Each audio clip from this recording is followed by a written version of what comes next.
Hello everyone, in this video we will explain the loops. Loops used to repeat some statements or sentence multiple times.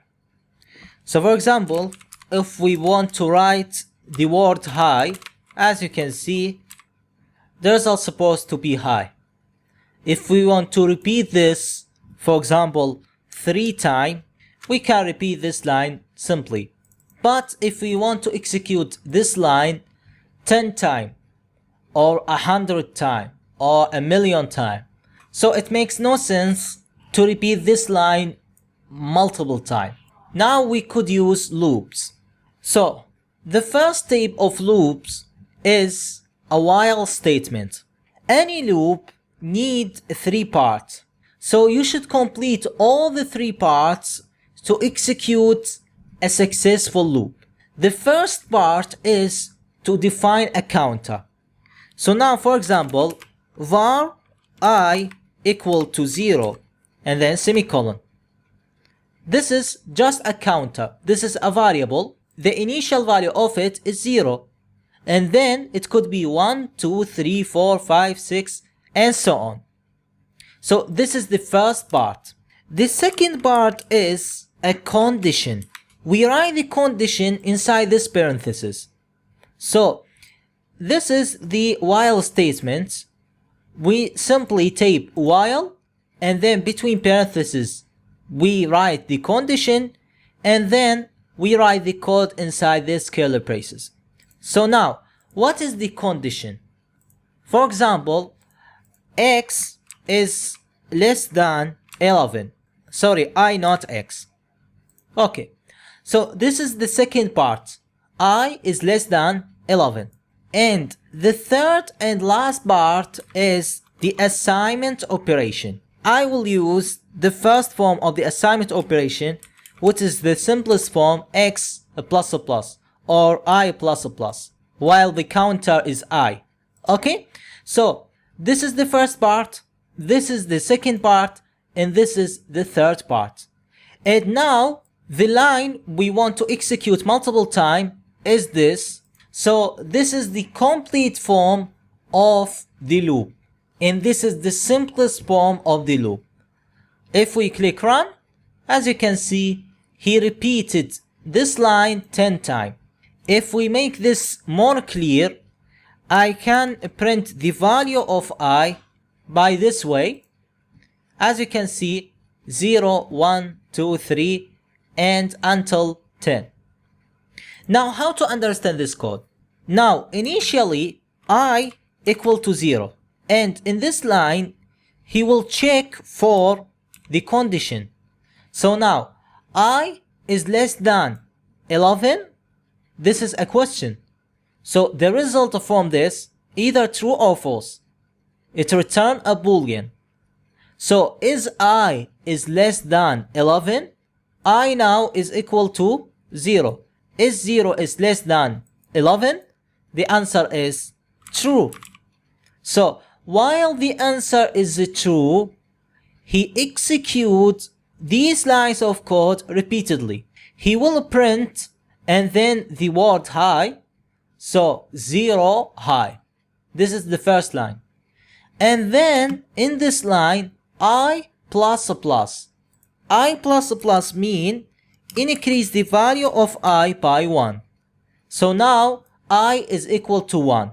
And then after reach the end of the curly braces, he will return to this while condition.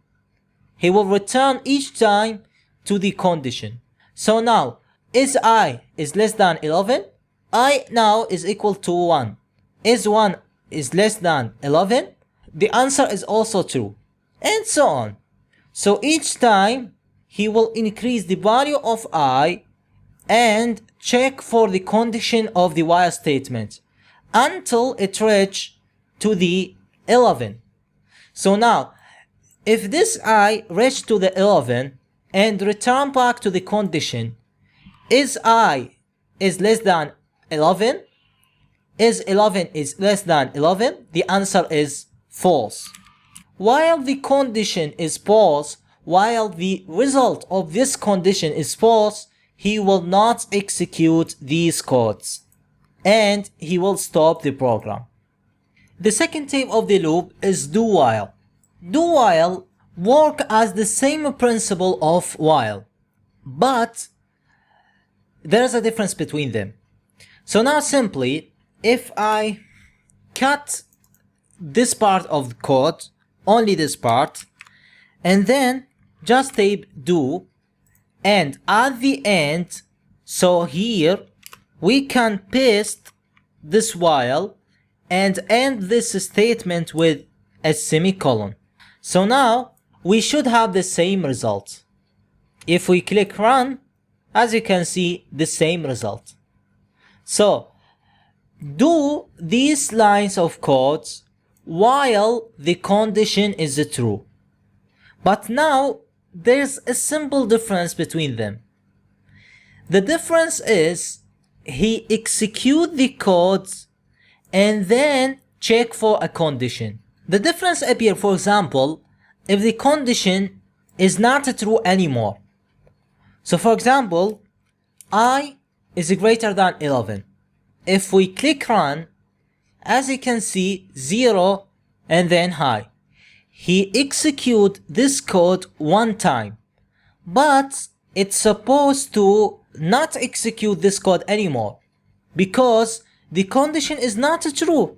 As you can see, I equal to 0 and 0 is not greater than 11. So always the condition is false. He shouldn't execute these codes anymore. But do mean execute. So he will execute the code and then check for the condition. But if we return back to the while statement, as you can see, he will not execute these codes of line anymore. The third type of the loops is for loop, which is somewhat different. So we simply use the word for and then open the curly braces. So inside this parenthesis, we will not just type a condition, but we type all the three parts inside this parenthesis. So now any loop should have three parts: defining a counter, and then increase or decrease the counter, which is assignment operation, and the condition. So in the for loop, we type these three codes in one place. So now the first place, var I equal to 0. The second part, I is greater than 11, and you should end each part with a semicolon. And the third part is the assignment operation, I plus a plus. And now inside the curly braces, you can execute any code. So for example, this line. Now I can make this line as a comment and click run. As you can see, he will not execute this code because the condition is false. I equal to 0 and I is not greater than 11. So if we make the condition is true, now it will work. So as you can see, he execute this code 10 times. The last thing in the lesson, how to make an infinite loop. The simplest way to make an infinite loop, you can use while true. While true, which make an infinite loop. So for example, just execute any code. For example, execute hello and then semicolon. If we click on run, as you can see, this is an infinite loop.